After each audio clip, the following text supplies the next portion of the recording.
Segunda carta de Pedro, capítulo 1. Saudação. Eu, Simão Pedro, servo e apóstolo de Jesus Cristo, escrevo esta carta a vocês que, por causa da bondade do nosso Deus e Salvador Jesus Cristo, receberam uma fé tão preciosa como a nossa. Que a graça e a paz estejam com vocês e aumentem cada vez mais por meio do conhecimento que vocês têm de Deus e de Jesus, o nosso Senhor. Deus chama e escolhe. O poder de Deus nos tem dado tudo o que precisamos para viver uma vida que agrada a Ele, por meio do conhecimento que temos daquele que nos chamou para tomar parte na sua própria glória e bondade. Desse modo, Ele nos tem dado os maravilhosos e preciosos dons que prometeu. Ele fez isso para que, por meio desses dons, nós escapássemos da imoralidade que os maus desejos trouxeram a este mundo e pudéssemos tomar parte na sua natureza divina. Por isso mesmo, façam todo o possível para juntar a bondade à fé que vocês têm. À bondade juntem o conhecimento, e ao conhecimento o domínio próprio. Ao domínio próprio juntem a perseverança, e à perseverança a devoção a Deus. A essa devoção juntem a amizade cristã, e à amizade cristã juntem o amor, pois são essas as qualidades que vocês precisam ter. Se vocês as tiverem e fizerem com que elas aumentem, serão cada vez mais ativos e produzirão muita coisa boa como resultado do conhecimento que vocês têm do nosso Senhor Jesus Cristo. Mas quem não tem essas coisas é como um cego, ou como alguém que enxerga pouco e esqueceu que foi purificado dos seus pecados passados. Portanto, meus irmãos, procurem ficar cada vez mais firmes, na certeza de que Deus os chamou e escolheu. Se vocês fizerem isso, jamais abandonarão a fé e assim receberão todo o direito de entrar no reino eterno do nosso Senhor e Salvador Jesus Cristo. Por isso farei sempre com que vocês lembrem dessas coisas, embora já as conheçam e estejam firmes na verdade que receberam. Penso que, enquanto eu viver, é justo que faça com que vocês lembrem dessas coisas, pois sei que logo terei de deixar este corpo mortal, como o nosso Senhor Jesus Cristo me disse claramente. Portanto, farei tudo o que puder para que depois da minha morte, vocês lembrem sempre dessas coisas. Testemunhas da glória de Cristo. Nós não estávamos contando coisas inventadas quando anunciamos a vocês a vinda poderosa do nosso Senhor Jesus Cristo. Pois com os nossos próprios olhos nós vimos a sua grandeza. Nós estávamos lá quando Deus, o Pai, lhe deu honra e glória. Ele ouviu a voz da suprema glória dizer: "Este é o meu filho querido, que me dá muita alegria." Nós mesmos ouvimos essa voz que veio do céu quando estávamos com o Senhor Jesus no Monte Sagrado. Assim temos mais confiança ainda na mensagem anunciada pelos profetas. Vocês fazem bem em prestar atenção nessa mensagem, pois ela é como uma luz que brilha em lugar escuro, até que o dia amanheça e a luz da estrela da manhã brilhe no coração de vocês. Acima de tudo, porém, lembrem disto: ninguém pode explicar por si mesmo uma profecia das Escrituras Sagradas, pois nenhuma mensagem profética veio da vontade humana, mas as pessoas eram guiadas pelo Espírito Santo quando anunciavam a mensagem que vinha de Deus. Segunda carta de Pedro, capítulo 2. Os falsos mestres. No passado apareceram falsos profetas no meio do povo, e assim também vão aparecer falsos mestres entre vocês. Eles ensinarão doutrinas destruidoras e falsas, e rejeitarão o mestre que os salvou. E isso fará com que caia sobre eles uma rápida destruição. Mesmo assim, muita gente vai imitar a vida imoral deles, e por causa desses falsos mestres, muitas pessoas vão falar mal do caminho da verdade. Em sua ambição pelo dinheiro, esses falsos mestres vão explorar vocês contando histórias inventadas. Mas faz muito tempo que o juiz está alerta e o destruidor deles está bem acordado. Pois Deus não deixou escapar os anjos que pecaram, mas os jogou no inferno e os deixou presos com correntes na escuridão, esperando o dia do julgamento. Deus não deixou escapar o mundo antigo, mas trouxe o dilúvio sobre o mundo dos que não queriam saber de Deus. A única pessoa que ele salvou foi Noé, que anunciou que todos deviam obedecer a Deus. E Deus também salvou mais outras 7 pessoas. Deus condenou as cidades de Sodoma e Gomorra, destruindo-as com fogo, como exemplo do que vai acontecer com os que não querem saber dele.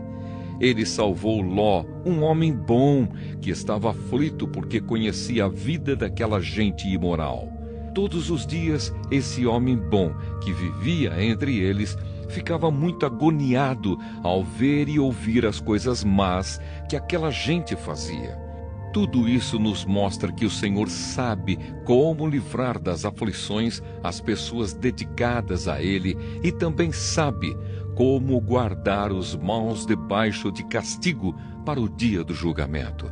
Ele castigará especialmente os que seguem os seus próprios desejos imorais e desprezam a autoridade dele. Esses falsos mestres são atrevidos e orgulhosos. Eles não têm nenhum respeito pelos gloriosos seres celestiais e os insultam. Ora, até mesmo os anjos, sendo muito mais fortes e poderosos do que esses falsos mestres, não os acusam com insultos na presença do Senhor. Mas esses homens agem por instinto, como os animais selvagens, que nascem para serem caçados e mortos. Eles xingam aquilo que não entendem. Por tudo isso, eles serão destruídos como animais selvagens e pagarão com sofrimento o sofrimento que causaram aos outros. Eles têm prazer em satisfazer em pleno dia os seus desejos imorais. Quando se reúnem com vocês, são uma vergonha e um escândalo, divertindo-se o tempo todo com os seus modos enganosos.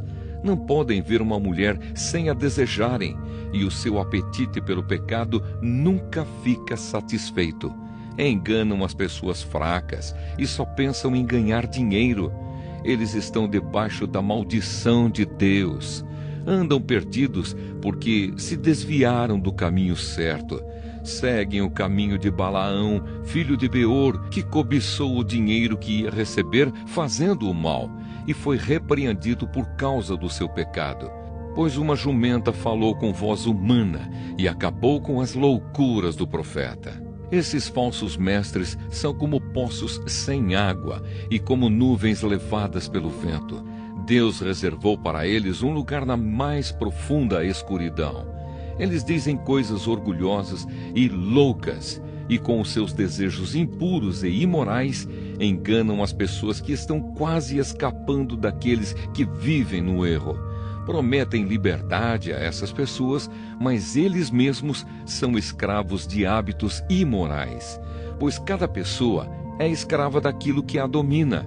Portanto, aqueles que chegaram a conhecer o nosso Senhor e Salvador Jesus Cristo e que escaparam das imoralidades do mundo, mas depois foram agarrados e dominados por elas, ficam, no fim, em pior situação do que no começo, pois teria sido muito melhor que elas nunca tivessem conhecido o caminho certo do que, depois de o conhecerem, voltarem atrás e se afastarem do mandamento sagrado que receberam.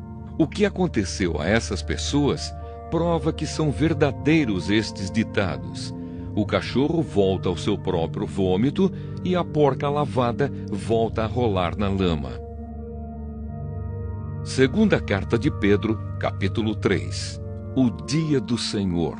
Meus queridos amigos, esta é a segunda carta que estou escrevendo a vocês. Nessas duas cartas, procuro despertar pensamentos puros na mente de vocês, fazendo com que lembrem dessas coisas. quero que lembrem das palavras ditas há muito tempo pelos santos profetas e do mandamento do nosso Senhor e Salvador que foi dado a vocês por meio dos apóstolos que anunciaram o Evangelho a vocês. Primeiro vocês precisam saber que nos últimos dias vão aparecer homens dominados pelas suas próprias paixões. Eles vão zombar de vocês dizendo: ele prometeu vir, não foi? Onde está ele? Os nossos pais morreram e tudo continua do mesmo jeito que era desde a criação do mundo. Esses zombadores esquecem, de propósito, que há muito tempo Deus deu uma ordem e os céus e a terra foram criados. Esquecem que a terra foi formada da água e no meio da água, e também que pela água do dilúvio o mundo antigo foi destruído. Mas os céus e a terra que agora existem estão sendo guardados pela mesma ordem de Deus, a fim de serem destruídos pelo fogo. Estão sendo guardados para o dia do julgamento e da destruição dos que não querem saber de Deus. Meus queridos amigos, não esqueçam isto. Para o Senhor um dia é como 1000 anos, e 1000 anos como um dia. O Senhor não demora a fazer o que prometeu, como alguns pensam. Pelo contrário, Ele tem paciência com vocês porque não quer que ninguém seja destruído, mas deseja que todos se arrependam dos seus pecados. Porém, o dia do Senhor chegará como um ladrão. Naquele dia, os céus vão desaparecer com um barulho espantoso e tudo o que há no universo será queimado. A terra e tudo o que existe nela vão sumir, esperando a vinda do dia de Deus. Sabendo que tudo isso vai ser destruído assim, então que tipo de gente vocês precisam ser? A vida de vocês deve ser agradável a Deus e dedicada a Ele. Esperem a vinda do dia de Deus e façam o possível para que venha logo. Naquele dia, os céus serão destruídos com fogo e tudo o que há no universo ficará derretido. Porém, Deus prometeu, e nós estamos esperando um novo céu e uma nova terra, onde tudo será feito de acordo com a vontade dEle. Por isso, meus amigos, enquanto vocês esperam aquele dia, façam o possível para estar em paz com Deus, sem mancha e sem culpa diante dEle.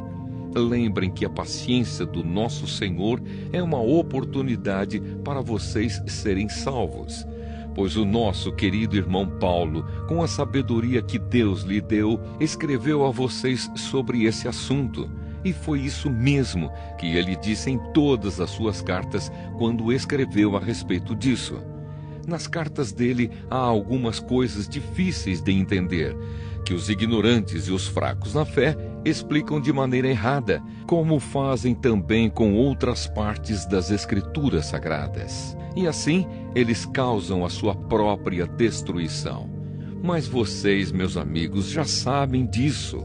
Portanto, tomem cuidado para não serem levados pelos erros de pessoas imorais e para não caírem da sua posição segura. Porém, continuem a crescer na graça e no conhecimento do nosso Senhor e Salvador Jesus Cristo.